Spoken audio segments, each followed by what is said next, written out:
안녕하세요. 내가 바로 꼬마 과학천재 수업을 신청해주신 여러분. 오늘은 7월 1주차 지구의 나이테에 대한 수업을 진행해 볼 텐데요. 모두 집에서 열심히 수업을 들어주길 바래요. 먼저 오늘의 활동을 소개하기 전에 수업을 시작 전 친구들이 주변 도서관에서 이 책을 꼭 빌려 읽어와야 해요. 그 후 지구의 역사에 대해 공부한 다음 지구에 살고 있는 생물들의 관계에 대해 배워볼 거예요.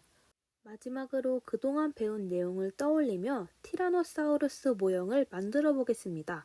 엄청 기대되지 않나요? 그럼 바로 책 소개부터 시작할게요. 친구들이 수업 전에 꼭 읽어보아야 할 책의 제목은 지구의 나이테로 김동광 작가님이 쓰셨고 이유나 작가님이 그림을 그려주셨어요. 이 책에는 지구가 탄생할 때부터 지금까지 어떤 일이 있었는지를 알려주고 있어요. 오늘 배울 수업 내용이 이 책을 기본으로 하기 때문에 읽어두면 수업을 이해하는데 도움이 될 거예요. 그럼 이제 지구의 역사에 대해 배워볼게요. 친구들의 엄마께서도 엄마가 있으시겠죠? 바로 할머니인데요. 그럼 할머니에게도 할머니가 있겠네요. 할머니의 할머니의 할머니의 할머니. 대체 우리 인간은 언제부터 지구에 살았던 걸까요? 인간이 지구에 나타나기 전에는 무슨 일이 있었을까요? 우리 지금부터 천천히 알아보도록 해요. 짜잔! 우리는 지금 타임머신을 타고 지구의 생일에 도착했습니다. 아주 오래전 지구가 처음 태어났을 때 지구에는 계속 불청객이 찾아왔어요. 미행성체라고 불리는 정체 모를 우주의 돌멩이들이 계속 지구에 충돌했거든요. 지구는 이 불청객 때문에 몸집이 점점 커졌어요. 그리고 점점 뜨거워져서 지구가 따끈따끈한 마그마로 녹아버렸어요. 시간이 지나자 지구의 무거운 물질은 중심으로 가라앉았고 가벼운 것들이 위로 떠올라서 멘틀이 되었어요. 점점 미행성체가 덜 충돌하자 겉이 식어서 원시지각이 만들어졌어요. 또 과거에 열 때문에 만들어졌던 수증기가 모여서 원시 바다를 만들었어요. 점점 우리가 아는 지구의 모습이 되어가고 있죠. 이렇게 바다가 만들어진 지구에는 아직 산소가 없었어요. 산소는 우리 지구를 둘러싸 주어서 자외선 같은 것들로부터 보호해주는 역할을 하는데 산소가 없으니 땅은 자외선이 가득해서 아직 생명체가 살 수 없었어요. 그럼 우리 이제 지구의 속으로 들어가 볼까요? 아까 말한 대로 지구에는 원시 바다와 원시 지각이 있었어요. 그러던 어느 날 바닷속에서 남세균이라는 친구가 나타났는데 이 친구는 산소를 만드는 능력을 가지고 있어서 점점 지구에 산소의 양이 늘어났대요. 이 친구는 지금도 스트로마톨라이트라는 이름의 화석으로 남아있답니다. 지구에는 이렇게 점점 산소가 증가하고 바닷속에는 많은 생명체들이 자라기 시작했어요. 여기까지가 약 5억 4,100만 년 전, 그러니까 선 캄브리아 대까지의 일이에요. 거의 40억 년 동안 일어난 일이죠. 이때까지는 너무 오래전이라 남아있는 화석도 별로 없어요. 그럼 이제 고생대가 되었죠? 고생대도 너무 길어서 우리는 고생대를 캄브리아기, 오르도비스기, 실루리아기, 데본기, 석탄기, 페름기로 나누기로 했어요.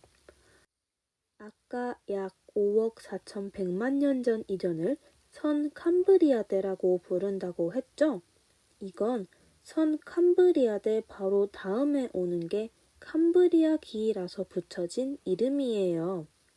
이렇게 기억하면 외우기 쉽겠죠? 이제 캄브리아기에 대해 알아볼게요. 캄브리아기에는 바다에 많은 생명체들이 태어났어요. 그 중에 대표적인 친구가 삼엽충이라는 친구예요. 어디서 많이 본 화석이죠? 고생대에는 삼엽충이 엄청 많아서 지금도 화석이 많이 남아 있다고 해요. 우리나라에서도 가끔 삼엽충 화석이 나온답니다. 삼엽충은 친구들 손바닥만한 크기부터 우리 집 3층까지의 크기까지 엄청나게 크기가 다양했다고 해요. 그럼 이제 오르도비스기로 넘어가 볼까요? 오르도비스기에는 산호가 매우 많았어요. 그리고 최초의 어류가 탄생하였는데요. 오늘날 우리의 밥상에 올라오는 고등어도 어류예요. 그러니까 고등어의 머나먼 조상님 같은 분이 태어났던 거죠. 시간이 더 흘러 실루리아기가 되었을 때에는 육지에서 최초의 식물이 태어났어요. 근데 이 식물은 아직 물 근처에서 살아야 하는 친구였어요. 우리는 이렇게 물 근처에서 살아야 하는 식물을 양치식물이라고 부르기로 했어요. 그럼 이제 실루리아기 다음 대본기가 되었을 때에는 어류가 매우 많아졌어요. 그리고 이때 최초의 양서류가 태어납니다. 아까 물가 근처에 살아야 하는 식물이 태어났다고 했죠? 양서류는 물 근처에 살아가는 동물 친구들이에요. 물과 육지, 양쪽에서 살아가는, 그러니까 양쪽에서 서식한다는 뜻으로 양서류라는 이름이 붙었습니다. 시간이 더욱더욱 흘러 석탄기가 되었을 때에는 최초의 파충류가 태어났대요. 이 친구들은 알을 낳는데요. 도마뱀 같은 친구들이 속해요. 공룡도 파충류죠. 아마 공룡의 머나먼 조상님쯤 되었을 거예요. 그리고 석탄기에는 아까 태어났던 양서류가 많아졌으며 양치식물이 숲을 이뤘습니다. 드디어 고생대의 마지막 페름기가 되었을 때는 은행나무 같이 씨가 바깥으로 드러나 있는 거치 식물이 태어났어요. 근데 이때 큰 사건이 발생해서 대부분의 친구들이 멸종해버렸어요. 그래서 이때 살았던 삼엽충 같은 친구들은 오늘날에는 살아있는 모습을 보지 못해요. 왜 멸종했는지 정확한 이유는 아무도 모른답니다. 이제 선 캄브리아대 고생대를 거쳐 중생대가 되었어요. 중생대도 너무 길어서 트라이아스기, 쥐라기, 백악기 이렇게 세 개의 기로 나눕니다. 공룡을 좋아하는 친구들은 많이 들어본 이름이죠. 트라이아스기가 되었을 때 바다에서는 암모나이트가 잘 살았대요. 또 육지에서는 원시 포유류가 태어났는데 포유류는 우리 인간처럼 알이 아닌 새끼를 낳는 동물들이에요. 그리고 가장 유명한 과거에 살았던 생명체, 최초의 공룡도 이때 태어났대요. 시간이 지나 쥐라기가 되었을 때에는 공룡과 암모나이트들이 엄청 잘 살았고 파충류와 조류, 특히 새의 특징을 모두 가진 시조새가 출현했다고 해요. 중생대의 마지막 백악기까지 왔어요. 우리가 이따 만들 티라노사우루스도 백악기에 살았던 공룡인데요. 백악기 말에는 공룡과 암모나이트를 비롯해 또 많은 생물이 멸종했어요. 운석이 충돌했다거나 빙하기가 찾아왔다거나 많은 이론이 있긴 하지만 이유가 무엇이었는지는 과학자들은 추측만 할 뿐, 진실은 지구만 알고 있겠죠? 이제 드디어 신생대가 되었어요. 신생대도 팔레오기, 네오기, 제4기로 나눠요. 먼저 팔레오기와 네오기에는 화폐석이라는 친구가 태어났어요. 그리고 육지에는 지금도 볼 수 있는 모습처럼 넓은 초원이 만들어졌대요. 우리가 살고 있는 지금인 제4기에는 매머드 같은 큰 포유류들이 번성했고 최초의 인간이 태어났어요. 드디어 인간이 언제 태어났는지를 알게 되었네요. 근데 생각보다 지구 역사 중에서 태어난 지 얼마 안 된 종에 속하죠? 잠자리는 고생대부터 살았다던데 어쩌면 잠자리가 우리의 지구 선배일지도 모르겠어요. 그러니까 우리는 지구의 1등 주인이 아닌 거죠. 그런데 지금까지 지구에 살던 종들의 99%가 멸종했는데 최근에 인간들의 자연 파괴로 너무 일찍 멸종해가는 동물들이 많아졌다고 해요. 선배들과 후배들이 함께하는 지구인데 앞으로 환경을 좀 더 생각하며 살아야 할 것 같아요. 나 때문에 다른 생명체들이 피해를 보면 안 되니까요. 여기까지 타임머신 여행이 끝났어요. 근데 이상한 점이 있어요. 선생님이 대부분의 사진을 화석 사진으로 해놨죠? 그 이유가 뭘까요? 실은 친구들이 평소에 보는 이런 공룡 그림들은 과학자들이 화석으로 남겨진 뼈만 보고 공룡은 대충 이렇게 생겼을 거야 하고 상상한 그림이에요. 공룡은 실제로 저 모습이 아닐 수 있는 거죠. 그래서 자세히 보면 같은 티라노사우루스여도 예상도가 조금씩 달라요. 이건 아주 중요한 부분이에요.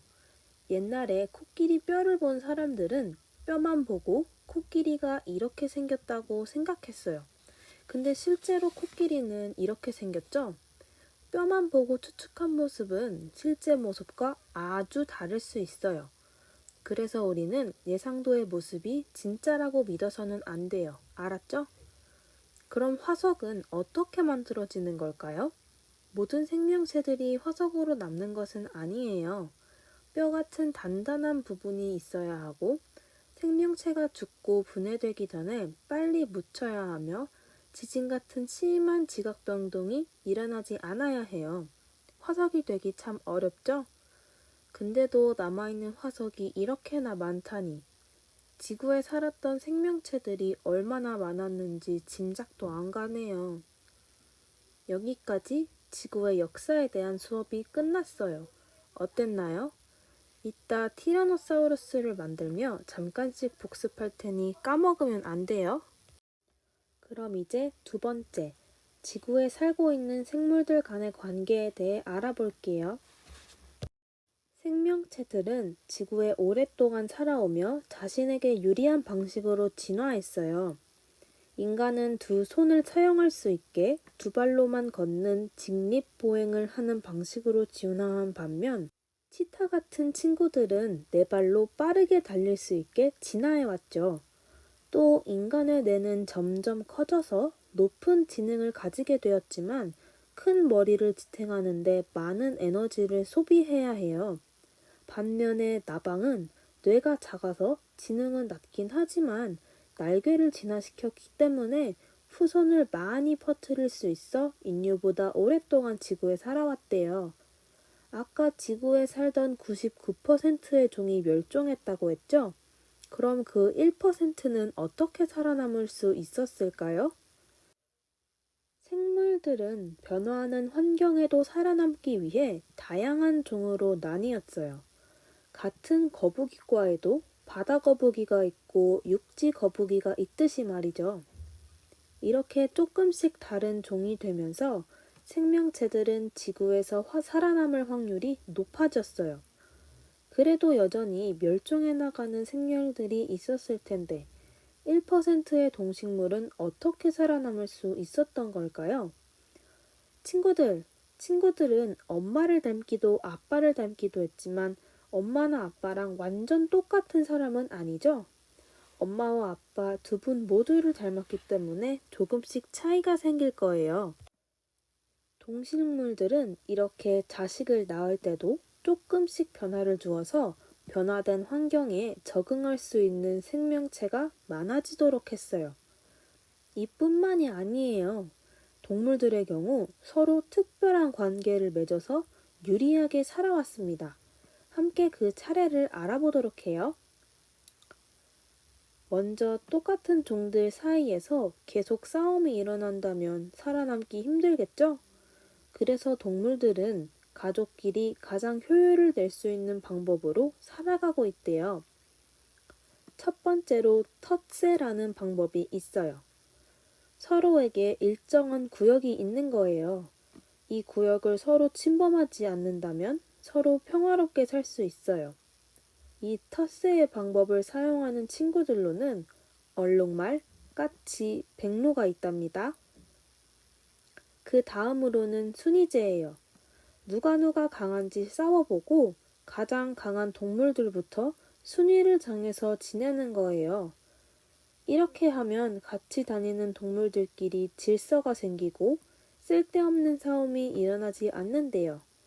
우리가 잘 아는 닭이 이 순위제를 이용해 살아간다고 합니다. 또 리더제가 있는데요. 무리에서 리더 한 명을 뽑는 거예요. 친구들도 반에 반장이 있을 때 반이 더 질서 있게 행동하죠? 같은 원리예요. 리더 한 명이 무리를 지휘해서 질서를 유지한다고 합니다. 기러기가 이 리더제를 이용해 살아간다고 해요. 사회생활을 이용하는 동물들도 있습니다. 다 같이 모여 살며 사회를 이루는 건데요. 각자 역할을 나눠서 맡은 일을 해냄으로써 무리가 유지된대요. 개미나 꿀벌이 이 사회생활을 이용하여 더욱 효율적인 삶을 살고 있어요. 또 다른 방식으로는 가족 생활이 있어요. 서로 피를 나눈 가족들끼리 무리지어 다니는 방식이에요. 가족끼리 먹이를 공동으로 상영하거나 새끼를 같이 돌볼 수 있어 효과적으로 살아갈 수 있대요. 우리가 잘 아는 사자가 이 가족 생활을 한다고 해요. 이렇게 같은 종끼리 여러 가지 관계를 이용해 살아가는데요. 그럼 서로 다른 종들끼리는 어떤 관계로 발전했을까요? 먼저 종 간 경쟁이 있어요. 생태계 안에서 역할이 비슷한 친구들 둘이 그 자리를 두고 싸우는 거예요. 또 분서가 있습니다. 분서는 아까처럼 생태계 안에서 역할이 비슷한 친구들이 여럿 모였을 때 다들 조금씩 배려하며 살아가는 거예요. 그 예로 솔새가 있는데 솔새들은 모두 한 나무에 산대요. 근데 같은 집에 살면 싸움이 일어날 수도 있으니 서로 층수를 다르게, 위치를 다르게 해서 이웃이 되기로 했어요. 서로 다른 종끼리 살아가는 방법으로는 공생이 있습니다. 서로 관계를 맺으며 살아가는 건데 공생에도 두 가지 종류가 있어요. 편리공생과 상리공생입니다. 편리공생은 한쪽은 좋은 이득을 얻지만 한쪽은 좋은 것도 나쁜 것도 없는 관계예요. 따개비와 혹등고래 사이의 관계를 예로 들 수 있습니다. 혹등고래는 몸에 따개비가 있어도 없어도 상관없지만 따개비에게 혹등고래는 꼭 필요한 집이거든요. 반면에 상리공생은 너 좋고 나 좋은 관계예요. 개미와 진딧물의 이야기가 유명한데요. 개미는 적으로부터 진딧물을 보호해주고 진딧물은 그 대가로 개미에게 맛있는 진액을 준대요. 마지막으로 서로 다른 종끼리 살아가는 방법 중 가장 흔한 것인 포식과 피식이 있어요.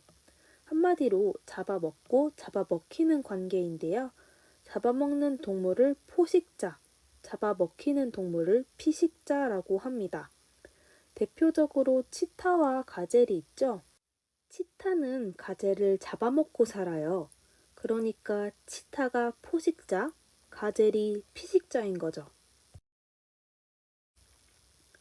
이렇게 동물들은 서로 어떤 방식으로든 관계를 맺으며 살아가고 있어요. 우리는 한 지구촌에서 살고 있는 식구인 셈이죠. 그래서 이 중 누구 하나라도 없어진다면 균형이 깨지고 말 거예요. 아까 첫 번째 수업에서도 언급했지만 이런 지구에서 우리 인간들의 환경오염으로 인해 동물들이 점점 없어져 가고 있어요. 균형이 깨지면 안 될 텐데 우리가 나서서 도와줘야겠죠? 지금부터라도 집에 일회용품을 줄이는 노력 같은 사소한 행동으로 지구를 지켜보는 건 어떨까요? 그럼 지구에 살고 있는 생물들 간의 관계에 대한 수업도 여기서 마치겠습니다. 이제 독후 활동을 해볼 텐데요. 이 다음부터는 준비물을 준비하고 영상을 시청하며 차근차근 따라해 주세요. 친구 친구들, 오래 기다렸죠? 드디어 도크 활동을 할 시간이에요. 오늘은 이 티라노사우루스 모형을 만들 건데요. 생각보다 크기도 크고 두 발로 서 있을 수도 있는 멋진 모형이에요. 근데 나무로 만들어져 있어서 중간중간에 가시가 좀 많으니까 최대한 장갑을 끼고 하는 게 좋아요. 먼저 도서관에서 받은 이 티라노사우루스 키트를 준비해 주세요.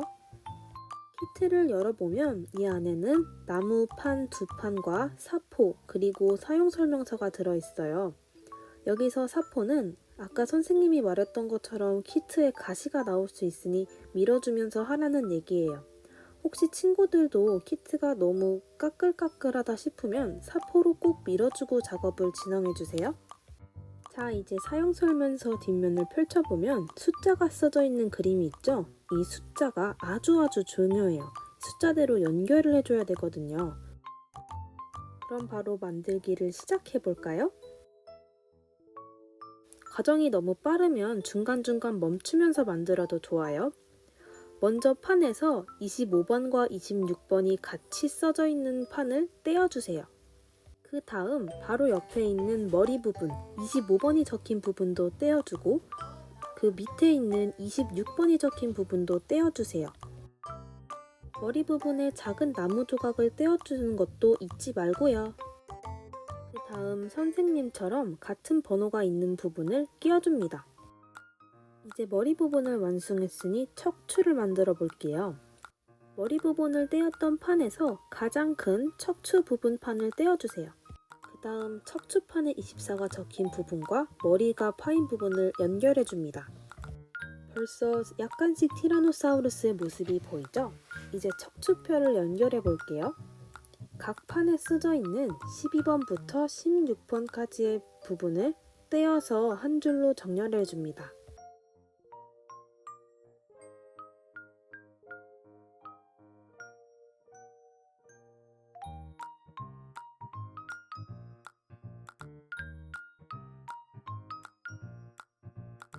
이제 순서대로 아까 만들었던 본체에 연결을 해줄게요. 잘 안 들어갈 때는 무작정 힘으로 넣지 말고 살짝 흔들어가며 넣어주면 잘 들어갈 거예요. 넣을 때 가시 조심하는 거 잊지 말고요. 그럼 이제 티라노사우루스의 팔을 달아줄게요. 판에 27번, 28번이라고 적혀있는 부분들을 떼어줍니다. 그리고 27번 먼저 티라노사우루스와 마주 봤을 때 오른쪽 부분에 연결해주세요. 나머지 28번 팔은 당연히 반대쪽에 연결해주면 되겠죠? 자, 이제 티라노사우루스의 하체 부분을 만들어 볼 텐데요. 여기서부턴 방향을 잘 주의해야 돼요. 먼저 골반뼈를 만들어 볼게요. 영상처럼 3번, 4번이 적힌 판을 떼어주세요. 그 다음 1번, 3번, 4번 모두 적힌 판을 영상의 방향으로 틀어주고 골반뼈를 끼워줍니다. 이때 방향이 중요하니까 꼭 영상을 참고해주세요. 볼록한 부분이 위로 가도록 꽂아야 해요. 그 다음 5, 6, 7, 8, 9, 10이 적혀있는 판을 뜯어서 선생님과 같은 방향으로 놓아주세요. 그리고 아까 만들었던 골반뼈를 영상과 같은 방향으로 이어주세요. 잘 안 들어가니까 조심히 넣어주시고요. 그 다음 7번과 8번이 쓰여져 있는 판을 떼어주세요.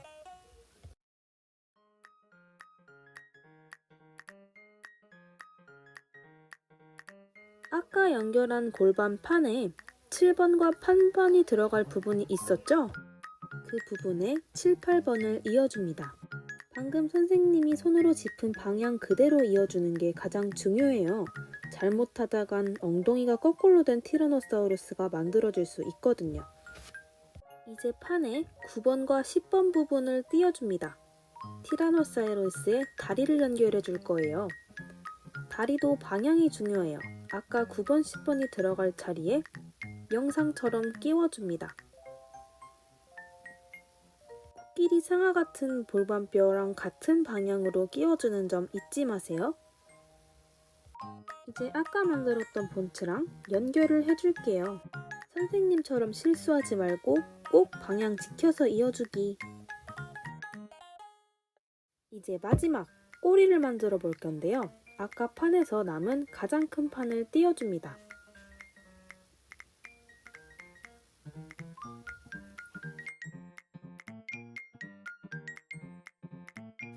그 다음 17번부터 23번까지의 부분을 하나하나 띄어서 옆에 순서대로 놓아줍니다.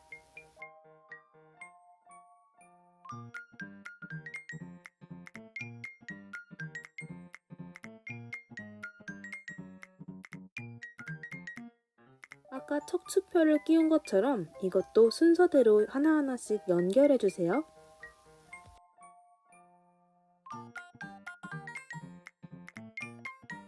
이제 정말 얼마 안 남았어요. 마지막! 아까 만들어두었던 본체와 꼬리를 연결해주세요. 드디어 티라노사우루스가 완성되었네요. 당연히 여기서 끝이 아니겠죠? 만들고 남은 쓰레기들은 작은 조각까지 모아서 꼭 쓰레기통에 버려주세요. 정리까지 깔끔하게 마쳐야 도크 활동의 제대로 된 끝이거든요. 그럼 이제 마지막으로 수업 마무리를 해볼까요? 아까 첫 번째 수업에서 배운 것처럼 티라노사우루스는 백악기 말기의 공룡입니다. 근데 백악기 말기에 어떤 큰일이 일어나서 많은 생물들이 멸종했다고 했죠? 그때 티라노사우루스도 함께 멸종하고 말았어요. 그래서 우리는 티라노사우루스의 화석만 볼 수 있습니다. 아까 화석은 어떻게 만들어진다고 했었죠? 단단한 부분이 있어야 하고 죽은 뒤 재빨리 묻혀야 한다고 했죠? 티라노사우루스에게는 뼈가 단단한 부분이었어요. 그래서 어떤 티라노사우루스는 죽자마자 바로 묻혔고 티라노사우루스의 뼈가 화석으로 남아서 우리 곁에 남을 수 있었던 거죠.